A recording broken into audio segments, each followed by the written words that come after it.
नमस्कार दोस्तों, आप सबको मेरे इस YouTube चैनल में बहुत बहुत स्वागत है। जी हाँ दोस्तों, मैं आज आप सबको बताने जा रहा हूँ वृत्त का क्षेत्रफल। मैं छोटे छोटे बच्चों को जो कि अभी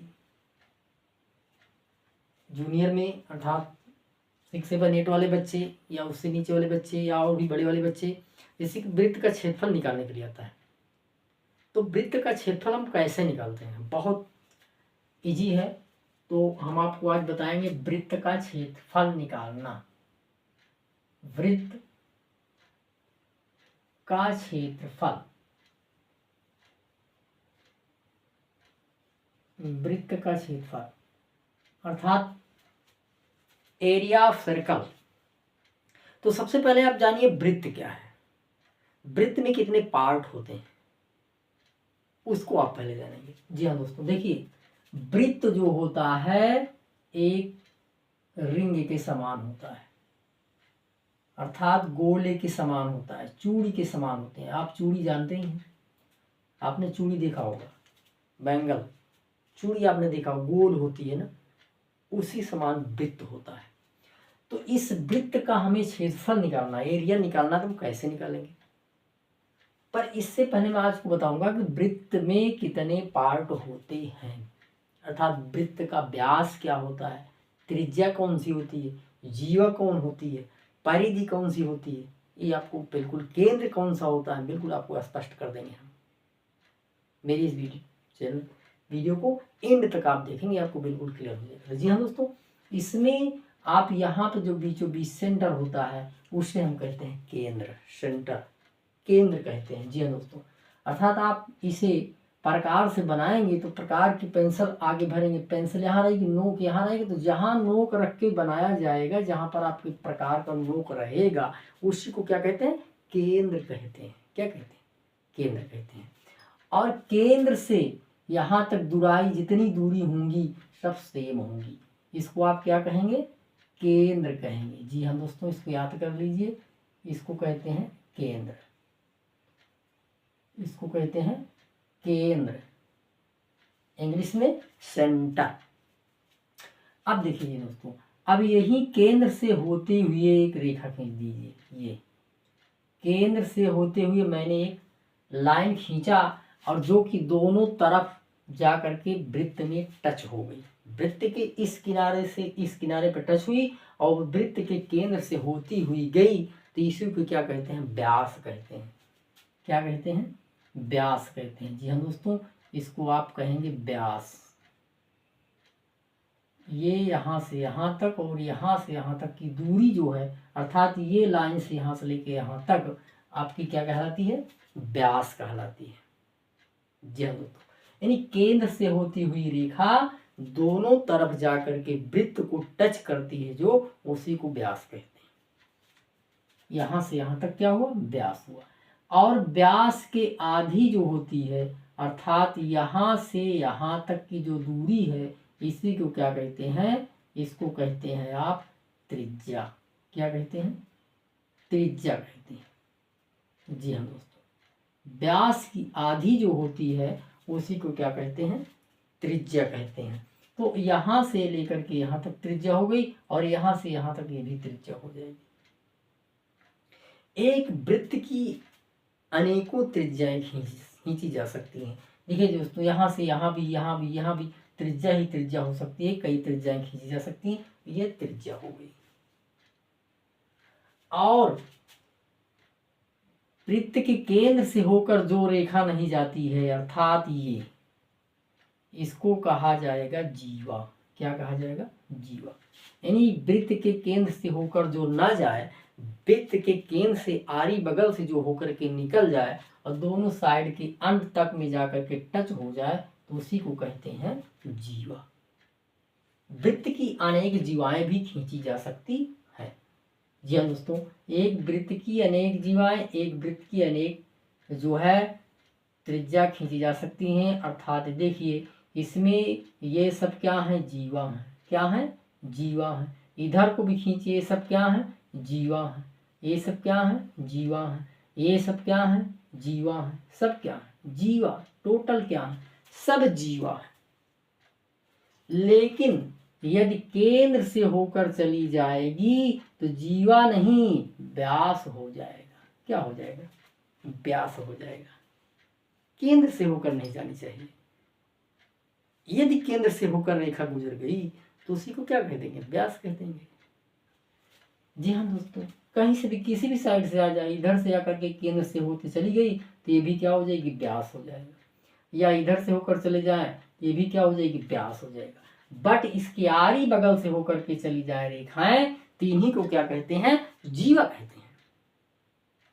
समझ में आ गया होगा ना? जीवा क्या है?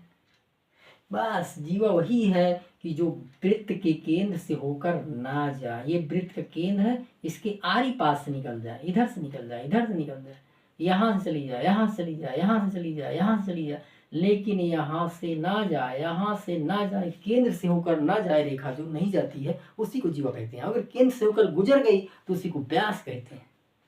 जी हाँ दोस्तों, समझ में आ गया होगा। तो ये जीवा हो गई। आपको व्यास बताया हमने और त्रिज्या बताया। अब इसी में जैसे त्रिज्या हमने बताया, त्रिज्या भी अनेकें खींची जा सकती हैं। जैसे मान लीजिए त्रिज्या को स्पष्ट कर दें आपको, ये केंद्र हो गया आपका, तो केंद्र से ये त्रिज्या हो गई, ये भी त्रिज्या हो गई, ये भी त्रिज्या हो गई, ये भी त्रिज्या हो गई, ये भी त्रिज्या हो गई, ये भी त्रिज्या हो गई, ये भी त्रिज्या हो गई, ये भी त्रिज्या हो गई। ये सब क्या? सारी त्रिज्याएं हैं। क्या है? त्रिज्या है। क्योंकि केंद्र से शुरू हो करके इस यहाँ तक त्रिज्या जो है अर्थात परिधि तक अर्थात वृत्त के अंत तक जा करके टच हो रही हैं केंद्र से होकर के, तो इसी को क्या कहते हैं? त्रिज्या कहते हैं। ये क्या? सब त्रिज्या हैं। जितनी रेखा हमने खींचा ये सब त्रिज्याएं हैं। अनेकों त्रिज्या खींची जा सकती हैं, अनेक त्रिज्याएं खींची जा सकती हैं। देखिए अभी इसमें और भी त्रिज्याएं हो जाएंगी, और त्रिज्याएं, बहुत त्रिज्याएं हो सकती हैं। तो जी हाँ दोस्तों, इसको त्रिज्या कहेंगे।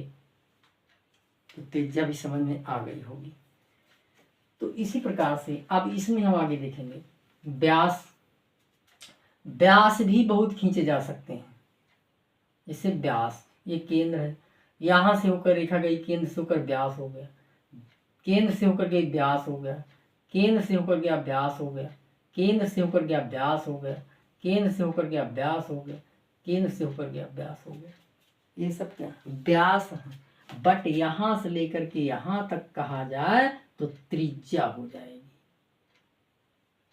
त्रिज्या हो जाएगी। लेकिन यहाँ से लेकर के टोटल यहाँ इस छोर से लेकर के लास्ट के इस छोर तक की जो रेखाएं होंगी उसी को व्यास कहेंगे। बट यहाँ से लेकर के केंद्र तक जो रहेंगी उन्हीं को त्रिज्या कहा जाता है। जी हाँ दोस्तों, तो वृत्त के पार्ट तो आपको समझ में आ गए होंगे। और जी हाँ दोस्तों, ये भी देख लीजिए, अब इसमें एक होता है परिधि। परिधि क्या है?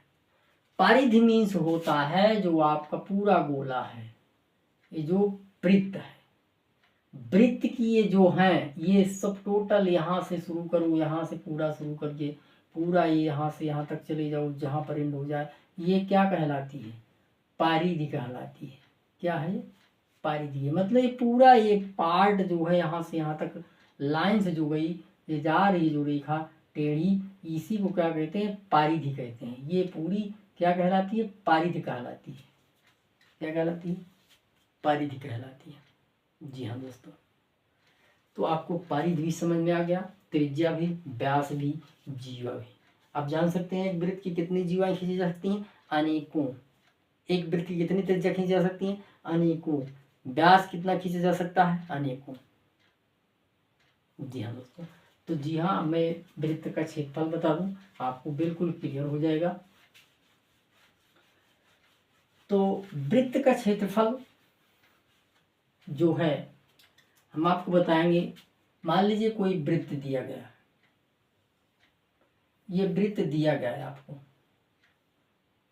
ये वृत्त दिया गया है और इसकी त्रिज्या दी गई है 7 सेंटीमीटर। ये केंद्र है O, ये हो गया A।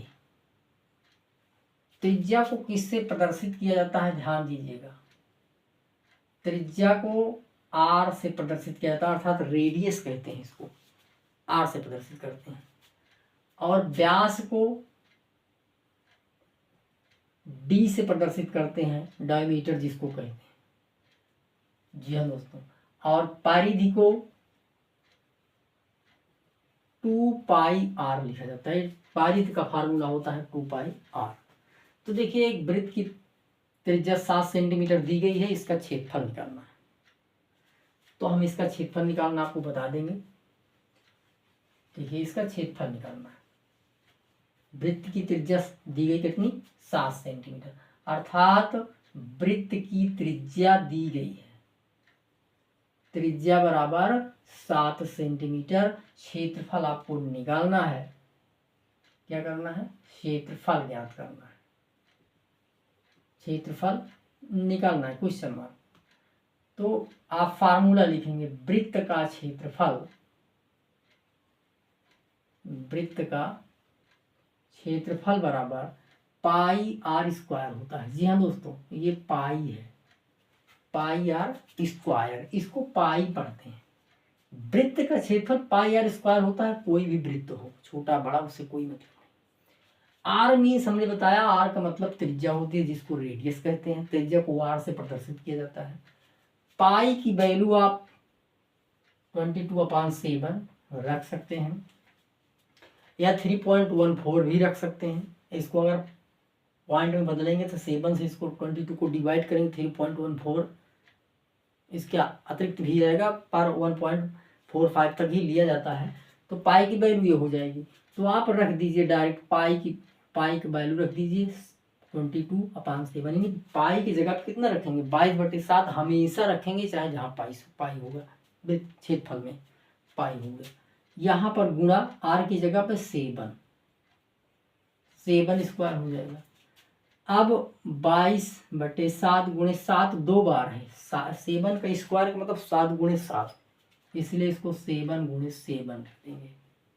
जी हाँ दोस्तों, ये 2 बार है तो 7 सेंटीमीटर इंटू 7 सेंटीमीटर। अब एक 7 से एक 7 नीचे ऊपर कट गया, जो बच गया अर्थात 22 गुणे 7 बच गया, 22 गुणे 7 बच गया। गुणा कर दीजिए, 7 दूनी 14 और 7 दूनी 14 और 1 15, ये आपका क्या हो जाएगा, क्षेत्रफल हो जाएगा। जी हाँ दोस्तों, यही आपका आंसर हो गया। तो वृत्त का क्षेत्रफल निकालना बहुत ही ईजी है। अब हम नेक्स्ट एग्जाम्पल देखेंगे, उसके बाद आपको क्लियर और हो जाएगा। तो जी हाँ दोस्तों, आप मेरे इस यूट्यूब चैनल से जुड़े रहें और आपको अधिक से अधिक मैं जानकारी देता रहूँगा। आप लोग पढ़ने का प्रयास करें, हमसे जुड़े रहें। देखिए एक प्रश्न है, यदि किसी वृत्त का व्यास 21 सेंटीमीटर है, तो उस वृत्त का क्षेत्रफल ज्ञात कीजिए। वृत्त का क्षेत्रफल ज्ञात कीजिए, ये आपका क्वेश्चन है। यदि किसी वृत्त का व्यास 21 सेंटीमीटर हो, तो उस वृत्त का क्षेत्रफल ज्ञात कीजिए। जी हाँ दोस्तों, फिगर हम बना सकते हैं, इसमें फिगर बना सकते हैं।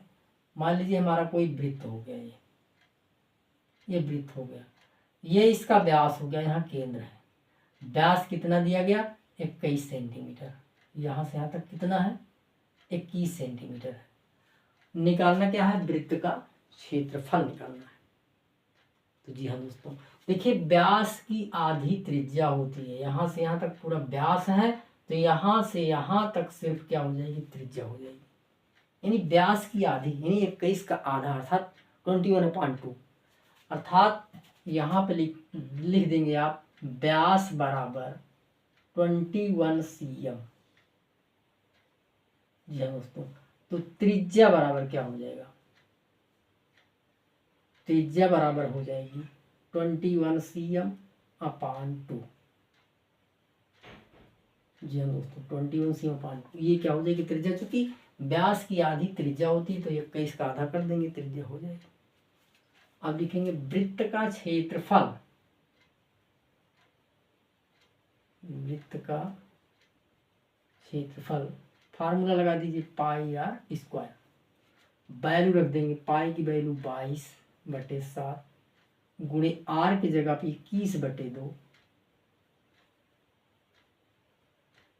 21/2 cm स्क्वायर बराबर 22/7 गुणे 21/2 गुणे 21/2 cm।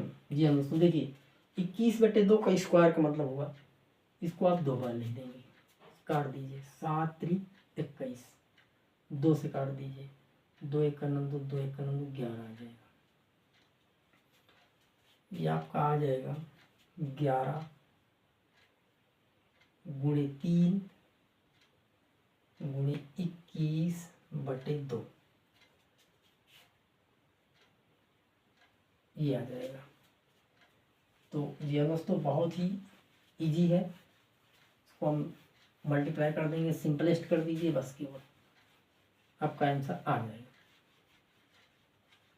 तो देखिए, इसको हम चाहे तो यहाँ से काट दें या इसका गुणा करके तब काट दें, ऐसा भी कर सकते हैं। तो आप चाहे तो इसी पर छोड़ देंगे, 11 से इसका मल्टीप्लाई कर दीजिए, अर्थात ये हो जाएगा। इसको आप पॉइंट में भी निकाल सकते हैं, अपान में भी निकाल सकते हैं। तो हम जो है मल्टीप्लाई कर दे रहे हैं, पॉइंट में नहीं निकालेंगे। तो इसका मल्टीप्लाई कर देंगे,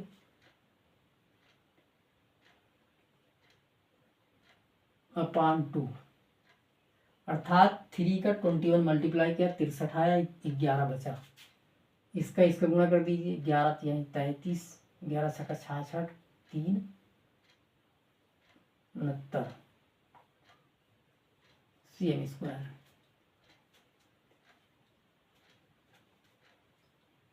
तो ये आपका आंसर हो जाएगा। जी हाँ दोस्तों, चाहो तो 2 से इसको डिवाइड कर दो तो पॉइंट में भी निकल जाएगा, ये भी हो सकता है।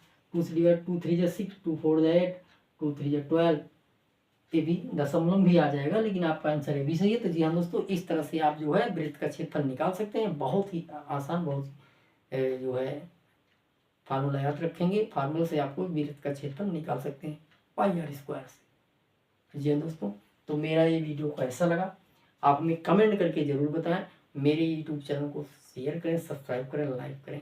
धन्यवाद।